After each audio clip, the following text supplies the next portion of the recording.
शंखनाद में आपका स्वागत है। हरियाणा में चुनाव की घोषणा होते ही हरियाणा की राजनीति में बड़े बदलाव दिखने लगे हैं। जो दुष्यंत चौटाला कुछ महीनों पहले भाजपा की सरकार गिराने वाले थे, भाजपा के खिलाफ अविश्वास प्रस्ताव लाने वाले थे, आज वो दुष्यंत चौटाला अपनी ही पार्टी नहीं संभाल पा रहे हैं।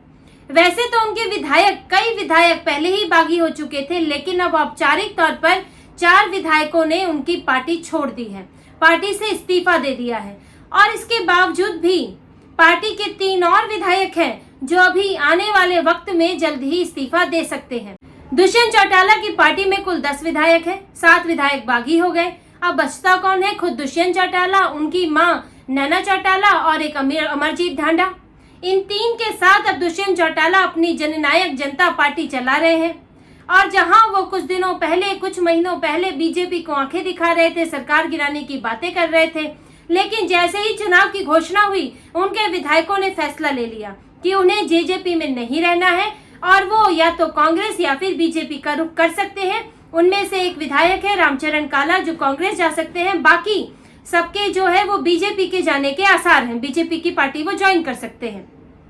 अब दुष्यंत चौटाला इन चुनाव में बुरी तरह फंस गए हैं। अब वो किस तरफ जाएं? भाजपा से वो नाता तोड़ चुके और अब या वो कांग्रेस का रुख करें या फिर अकेले चुनाव लड़ें। लेकिन दुष्यंत चौटाला जो कि सिर्फ जाट वोटों पर निर्भर करते हैं, अब उनके लिए ये मुश्किल है कि उन्हें कहीं किसी पार्टी में जगह मिले या फिर वो अपने बूते कोई सीट जीत सकें।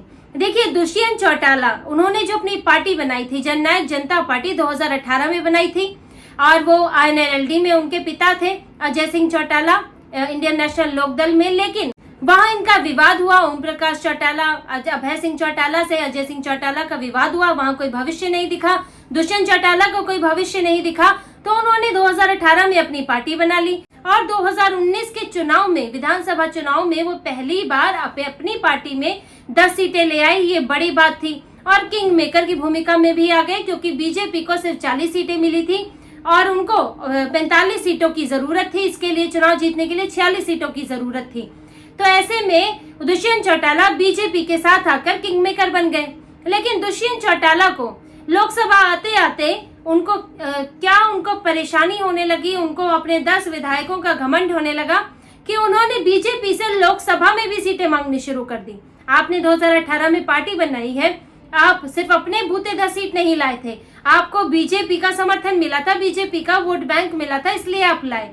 तो उन्होंने लेकिन लोकसभा में भी सीटें मांगनी शुरू कर दी। अब 10 सीटें थी, जो 10 के 10 बीजेपी के सांसद थे, तो उसमें चौटाला के लिए कोई जगह नहीं थी और होना भी मुश्किल था, क्योंकि 10 के 10 सांसद बीजेपी के थे। बीजेपी को आगे भी कोई ऐसी चुनौती नहीं थी कि उसे गठबंधन की जरूरत पड़े, तो दुष्यंत चौटाला को टिकट नहीं दिया, सीटें नहीं दी लोकसभा चुनाव में, जिससे वो नाराज हो गए और मार्च में कहा कि मैं पार्टी छोड़ दूंगा, सरकार गिरा दूंगा, विश्वास प्रस्ताव लाऊंगा। लेकिन उनके ही विधायकों ने उनसे जो है दगा कर दी और कहा कि वो बीजेपी को समर्थन दे देंगे। करीब 6 विधायकों ने कहा था कि बीजेपी को समर्थन दे देंगे अगर वो अविश्वास प्रस्ताव लाएं। क्योंकि देखिए, दुष्यंत चौटाला के विधायकों को भाजपा के साथ फायदा होता है, क्योंकि दुष्यंत चौटाला जाट वोट पर निर्भर करते हैं। उनकी पार्टी INLD, जो कि उनका पूरा का पूरा जो आधार ही है वो जाट वोट है। और जब दुष्यंत चौटाला बीजेपी के साथ आते हैं तो उन्हें गैर जाट वोट भी मिल जाता है। अब जाट वोट तो लोकदल, नेशनल लोकदल है, उसका भी है, कांग्रेस का भी जाट वोट है, लेकिन बीजेपी गैर जाट वोट की राजनीति करती है।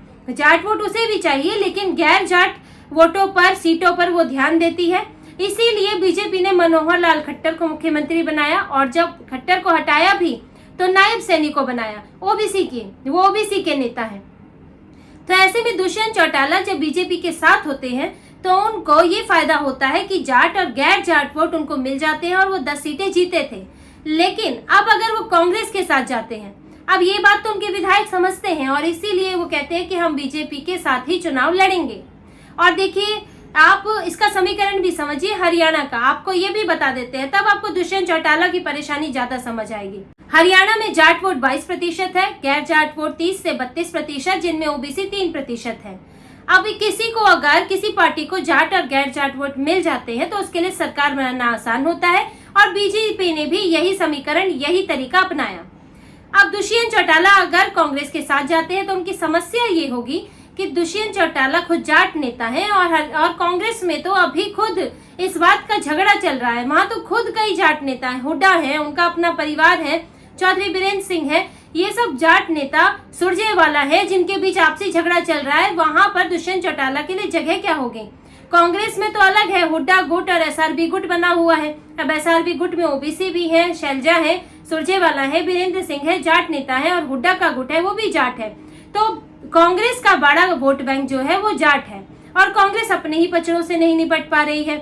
जो अभी झगड़ा टकराव चल रहा है, यहाँ तक कि राहुल गांधी के सामने भी शैलजा और चौधरी और उदय भान सिंह उनके बीच में झगड़ा हो गया और आला कमान भी झगड़े को नहीं रोक पा रहा है। तो कांग्रेस में तो अपनी ही लड़ाई है कि आप किसको टिकट देंगे, क्योंकि दोनों गुट चाहते हैं कि हमें ज्यादा टिकट मिले ताकि आगे जाके कल को अगर चुनाव जीत गए तो फिर हम मुख्यमंत्री बने, हमारी पसंद के व्यक्ति को मुख्यमंत्री बनाया जाए।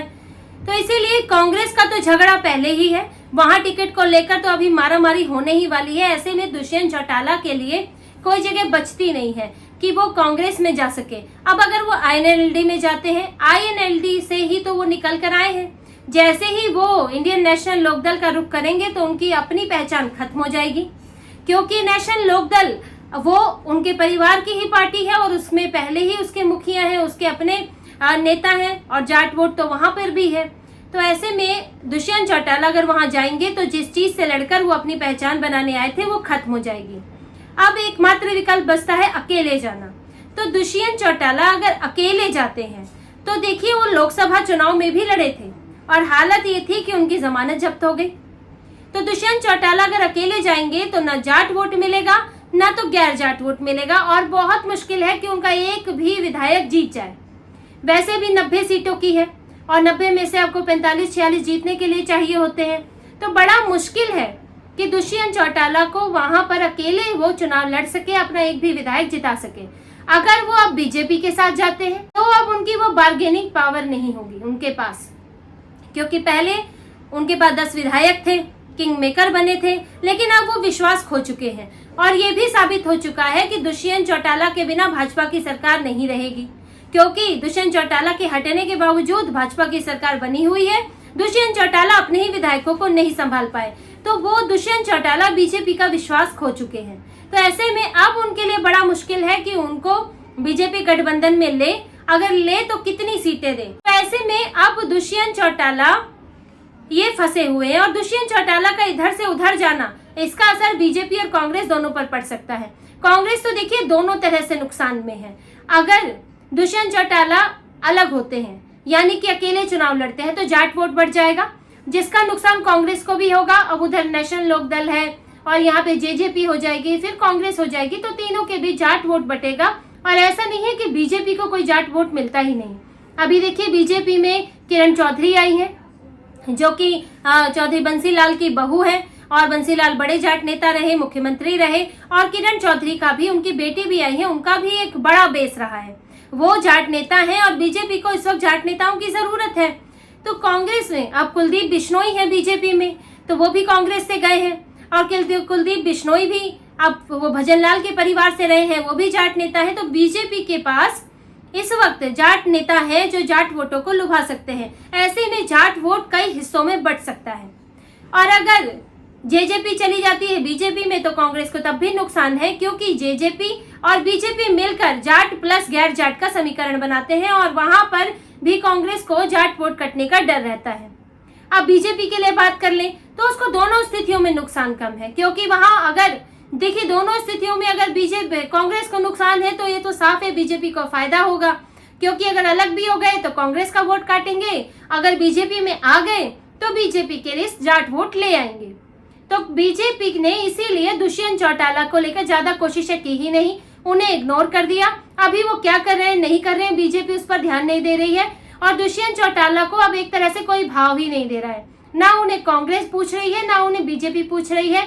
वो एक अच्छे गठबंधन में थे, 2018 में पहली बार मैदान में उतरे और 10 सीटें जीती, लेकिन उन्हें शायद अपनी ये सफलता पर कुछ ज्यादा ही गुमान हो गया, जिसका असर अब ये हुआ कि वो अपनी पार्टी के ही नेताओं को बचा नहीं सके हैं। अब वो खाली हाथ रह गए हैं, ना कोई बड़ी पार्टी उनके साथ है ना उनकी अपनी पार्टी के विधायक ही उनके साथ है। अब दुष्यंत चौटाला के लिए बड़ी चुनौती है कि विधानसभा चुनाव में वो अब करे तो क्या करे, क्या किसी गठबंधन का साथ लें और किन शर्तों पर लें, और या फिर वो अकेले चुनाव लड़े। लेकिन वो कुछ भी करेंगे उनको पिछली बार जैसी सफलता मिलनी मुश्किल है।